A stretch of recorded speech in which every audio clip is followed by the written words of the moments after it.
test, test, test, test, test. Yeah. Ooh.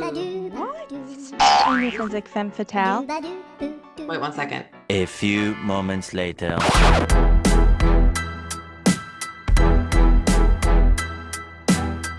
Hey there, chatters. I'm Nat. And I'm Kat, and welcome to the Crime Chat. I'm your forensic femme fatale. Natalie is your true crime addict connoisseur. We're just two normal girls Yeah, okay. obsessed with dark crimes, evil minds, and occasionally the unknown. And here's your disclaimer, chatters. The following crime chat contains adult content, and I have a feeling, based on our background today, it's going to be quite violent. So your listener discretion is advised. You've been warned. And before we get into today's crime chat, Kat, what shenanigans have you been up to? It was 18 degrees the other night. Wait, what? Ridiculous. That's fine. I have a heated blanket. I have a heating pad. better. So we have, the throws for the couches, especially this time of year. And Chris likes the big comforters because the throws aren't big enough for him. So the other day, he's like, I need a big blanket. So I went and got him a comforter. He got home from work like at almost 9 o'clock last night. We had dinner, and within an hour and a half, he was asleep. Just come off a 48-hour shift, had just worked another 12-hour day. Understandable, since he hasn't been around. Still watching Once Upon a Time. It's really good, but I've also been doing a lot of writing. I'm so excited. I'm up to chapter 7 in my novel.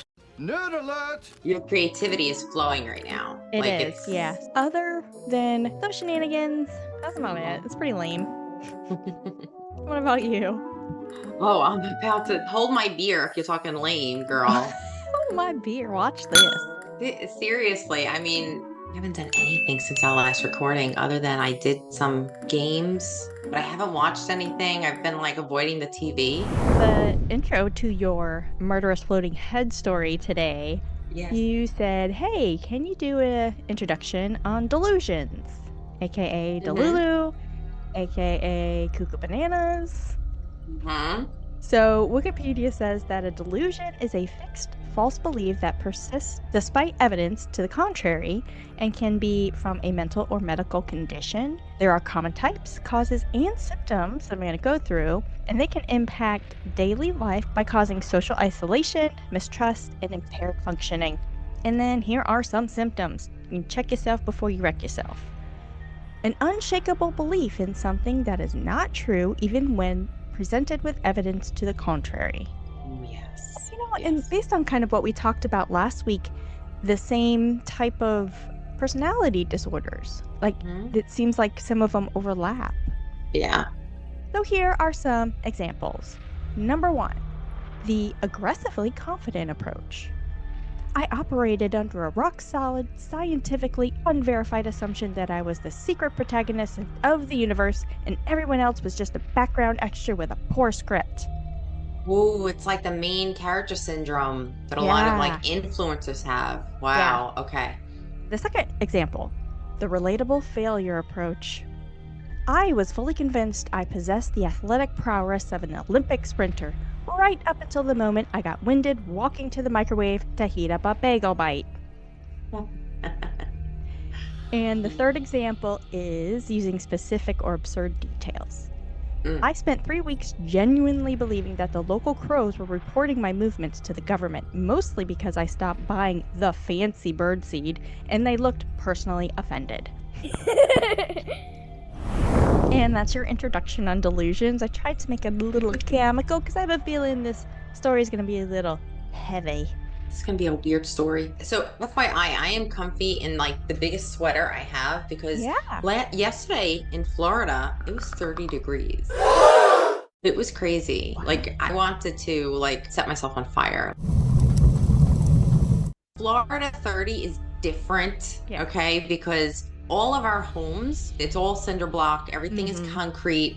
And when that chill hits, everything is cold. It's so cold. Today's story is about a man who absolutely should have set off every alarm imaginable. Warning signs so loud they particularly scream.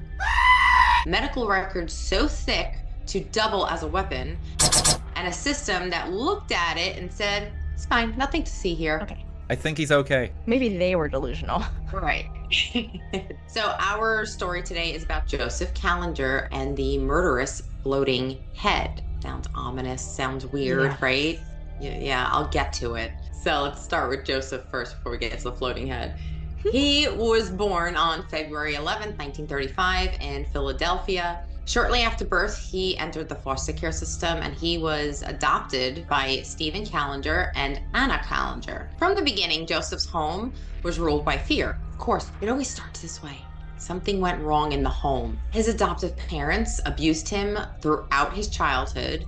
The mom beat him regularly, sometimes with implements, deprived him of food, forced him to sleep on cold floors, and punished him with things that he had not done. She told him repeatedly that he was bad, broken, and unwanted. Oh. Over time, those words stopped sounding like punishment and began to feel true for him. Even as a young child, Joseph began experiencing hallucinations that went far beyond his imagination. He heard voices that spoke directly to him, not like thoughts, but like external speakers issuing accusations and commands. He also saw figures in empty rooms and did not disappear when he shut his eyes, like they were there. Oh. These figures were silent and watching all the time. This would freak me the fuck out. Oh my God. Something just happened before we recorded and I forgot to tell you. In front of me, there is like a double door closet. I was on the phone with Vinny and for some reason the call went out. Then the doors on the closet opened. They just opened, creaked open, both doors. I don't know what happened. What a weird thing to happen. Did you get your ghost tube out? You know what? I didn't even think about that. I was too freaked out in the moment. Yeah. I will be doing that once we're done here. Wonderful report. These figures that he saw, they were silent, they were watchful, reinforced the belief that he was truly evil. Joseph believed that the voices that he was hearing were correct. And as Joseph grew older, his behavior became harder to control. So he cycled through reform schools, short-term institutions. Records described paranoia, violent outbursts, and self-harm. Inside his mind, the disorder deepened. Joseph believed God spoke to him directly. By early adulthood, he appeared outwardly functional. He married, and eventually he had 6 kids. He had also abused his children severely, convinced pain was divinely sanctioned. He did get psychological testing and he tested for paranoia, schizophrenia, and doctors warned the courts that he should be closely supervised around his family. In the early 1970s, his psychosis crossed a critical threshold. This was not the beginning of his hallucinations. It was the moment they took form, structure, and authority. It was during this period that Joseph began seeing what he described as a floating human head, and he named it Charlie.